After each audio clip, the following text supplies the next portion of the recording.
Hello friends, welcome back to my channel Keerthika's kitchen diary.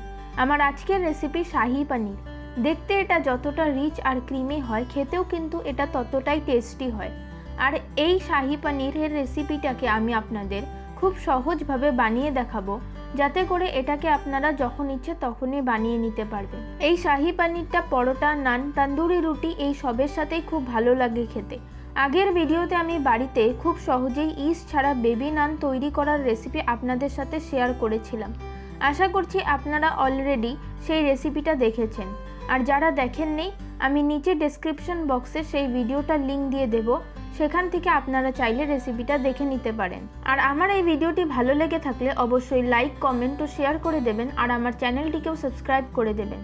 তাহলে চলুন দেখে নেওয়া যাক আমার আজকের এই রেসিপিটি। তো শাহি পনির বানানোর জন্য এখানে আমি সবার প্রথমে কড়াইয়ের মধ্যে দিয়ে দেব ছোট ছোট টুকরো করে কেটে নেওয়া দুটো মিডিয়াম সাইজের টমেটো, দেব 1 টেবিল চামচ পরিমাণে কুচনো কাজু, দেব 1 টেবিল চামচ পরিমাণে চার মগজ, দেব 4-5টার মতো শুকনো লঙ্কা ফাটিয়ে, আর দিয়ে দেব 2 টেবিল চামচ পরিমাণে কাসুরি মেথি। এবারে এর মধ্যে দিয়ে দেব 1 কাপ পরিমাণে জল। তারপর গ্যাসের ফ্লেমটাকে অন করে প্রথমে হাই ফ্লেমে ফুটতে দেব।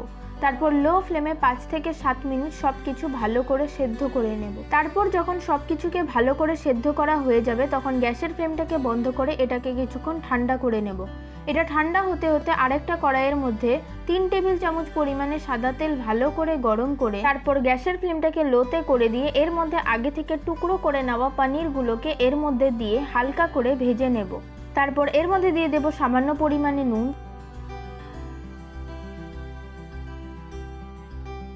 তারপর পনিরগুলোকে হালকা করে ভেজে নেওয়া হয়ে গেলে এগুলোকে আমি তেল থেকে তুলে নেব। অন্যদিকে একটা ব্লেন্ডিং জার নিয়ে ওর মধ্যে দিয়ে দেব আগে থেকে যে টমেটো, শুকনো লঙ্কা, কাজু আর চারমগজটা সেদ্ধ করে রেখেছিলাম সেটা।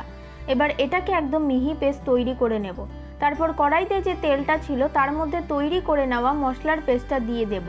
এবারে গ্যাসের ফ্লেমটাকে লো টু মিডিয়ামে করে দিয়ে আমি গ্রেভিটাকে ভালো করে ফুটিয়ে নেব। তারপর গ্রেভিটা ভালো মতো ফুটে গেলে এর মধ্যে দিয়ে দেব 1 চা চামচ পরিমাণে লঙ্কা গুঁড়ো, 1 চা চামচ পরিমাণে শাহি গরম মশলা গুঁড়ো, দেব 1/2 চা চামচ পরিমাণে হলুদ গুঁড়ো, আর দিয়ে দেব স্বাদ মতো নুন। এবারে মশলাটাকে আমি মিনিট 7-8 সময় ধরে একটু কষিয়ে নেব। আর এর মধ্যে কিন্তু আমি এক্সট্রাভাবে কোনো জিরে গুঁড়ো বা ধনে গুঁড়ো দিচ্ছি না। এবারে মশলাটা কিছুক্ষণ ভালো করে কষিয়ে নেওয়ার পর এবারে এর মধ্যে আমি গ্রেভির জন্য পরিমাণ মতো জল দিয়ে দেব। তারপর আবারও গ্রেভিটাকে একটু ভালো করে ফুটিয়ে নেওয়ার পর এর মধ্যে ভেজে তুলে রাখা পনিরের টুকরোগুলোকে দিয়ে দেব।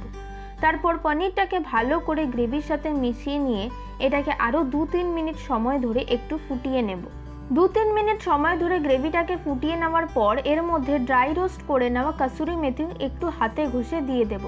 কাসুরি মেথিটাকে যদি একটু ড্রাই রোস্ট করে হাতে ঘষে দেওয়া হয় তাহলে এর গন্ধটা কিন্তু খুব সুন্দর আসে।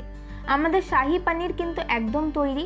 এবারে গ্যাসের ফ্লেমটাকে বন্ধ করে ঢাকা দিয়ে মিনিট 3-4 সময় ধরে একটু স্ট্যান্ডিং টাইমে রেখে নামিয়ে নিলেই আমাদের শাহি পনির সার্ভ করার জন্য একদম রেডি। আমার আজকের এই শাহি পনিরের রেসিপি কেমন লাগলো অবশ্যই কমেন্ট করে জানাবেন।